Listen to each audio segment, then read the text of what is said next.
not another budget video. Sorry to do this to you guys. In this one, yes, we will be discussing the 2026 Australian budget, the very controversial budget.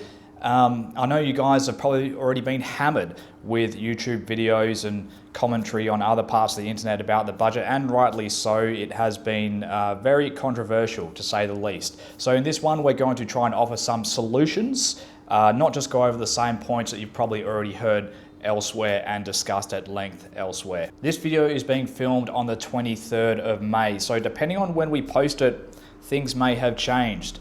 There has been new revelations coming out on an almost daily basis. Hand grenades being uncovered deep inside the budget papers. Many changes are being discovered that will affect investors, business owners in ways that we weren't originally aware of. It truly is the budget that keeps on giving, or more accurately, the budget that keeps on taking your money away.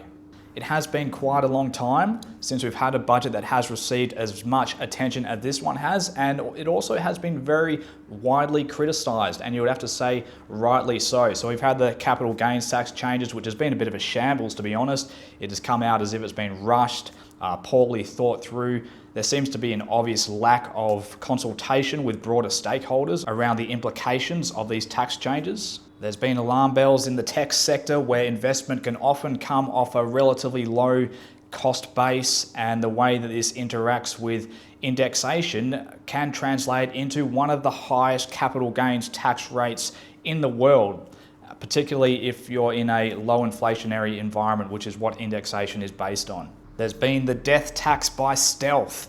This is the move to tax testamentary trusts, which are tied to people's wills and have a legitimate purpose. And people who are using these structures are caught up in this as well. Trusts in general, which also serve a legitimate purpose, have had a lot of their benefits neutralized. Bucket companies, which are potentially going to be rendered a relic of the past, are facing tax rates of into the 60% sort of range and higher, which pretty much makes them useless.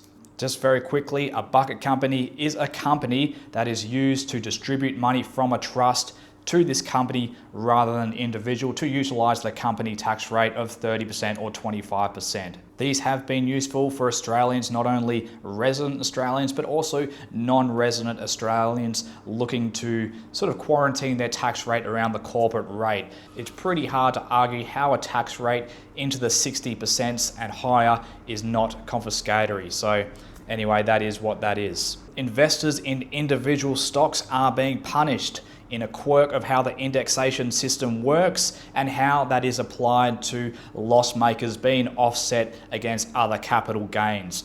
This does have implications. It means people aren't putting money into companies where they believe money should be being put into, and it drives people towards more passive investments like ETFs and so on. This could have a very big effect on market price discovery of individual stocks, which you need in a stock market that is priced efficiently and accurately. There's been suggestions of flawed modelling coming out of Treasury.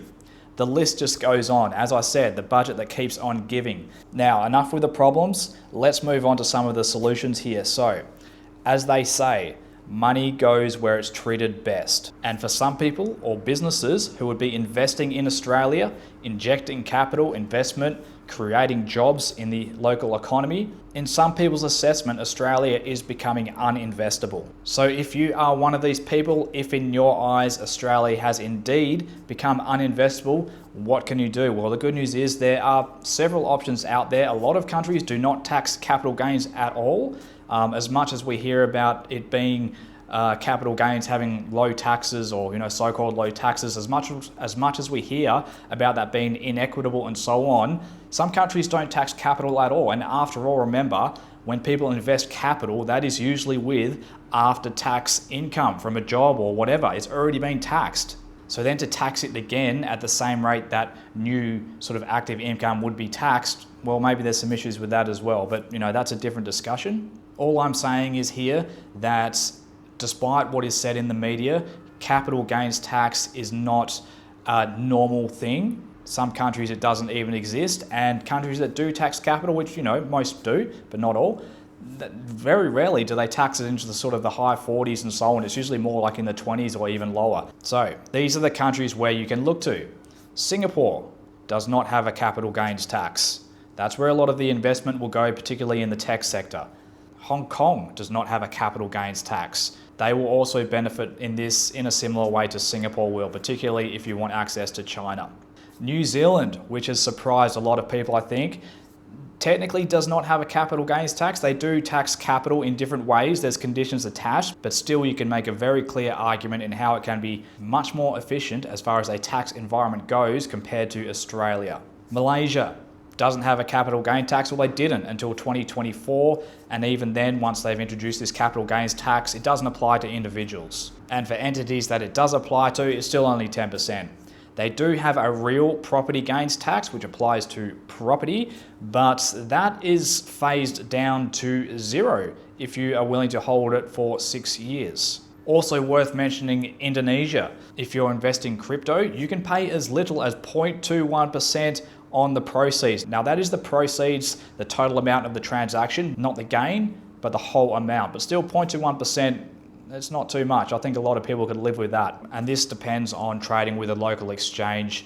And with all these things I'm saying, there will be conditions attached in some cases. But the point of this is to show you that if you are not willing to put money into Australia anymore, if you feel that your capital is under assault, there are other options out there. And you don't necessarily have to live in these places. Like I mentioned, Singapore, Hong Kong, which have very favorable tax systems, but they're quite expensive to live in these places. You don't necessarily have to be living in this place to benefit from it.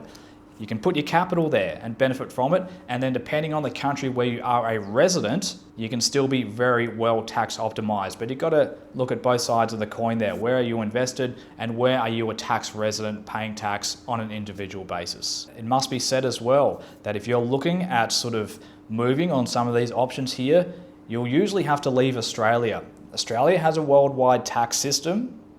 It doesn't matter if you're paying 0% tax wherever in the Cayman Islands or wherever it is, Australia will still tax you on that if you are a resident of Australia. So having money invested in a place that taxes capital or income or dividends or whatever at a low rate is great, but you also have to be a tax resident in a country where they sort of interact well together. Australia is not one of those countries. It all goes to show that having a plan B is more important and more relevant than ever. While this budget is a shock, and likely it probably will be watered down a little bit before some of these measures get legislated, that all said, I think it's pretty clear that the writing is on the wall. A lot of these sort of changes were leaked in the media beforehand. We knew they were looking at these things. So it's not like a total surprise, but maybe some people were surprised in how far they did go. But it doesn't matter whether the changes go through in their current form or whether the changes are watered down before they're legislated. We've seen enough, we know enough that we can sort of get a gauge of what might be coming down the pipeline. And I'm not trying to be alarmist here, but if you are someone that is concerned about these things and you're trying to build some wealth for your family for the future, whatever your reasons are, and you want to do that in a tax environment that isn't punishing you as the investor, where your hard work is rewarded rather than punished, then it's not too late. You can still get out in front of this stuff, get some contingencies in place so that if something does happen a bit quicker than expected, or even just as you expected, you've already got your backup plan in place. Not to mention as well, the longer you put this stuff off with sort of, residencies and passports, if you want to go down that path and that sort of thing, it generally gets more expensive over time. When everyone wants to do it, when demand is up, prices will go up. If you can see something coming and you're a little bit worried about it and you are willing or putting money into having a contingency, a plan B is money well spent in your mind, then I think this is something worth looking at.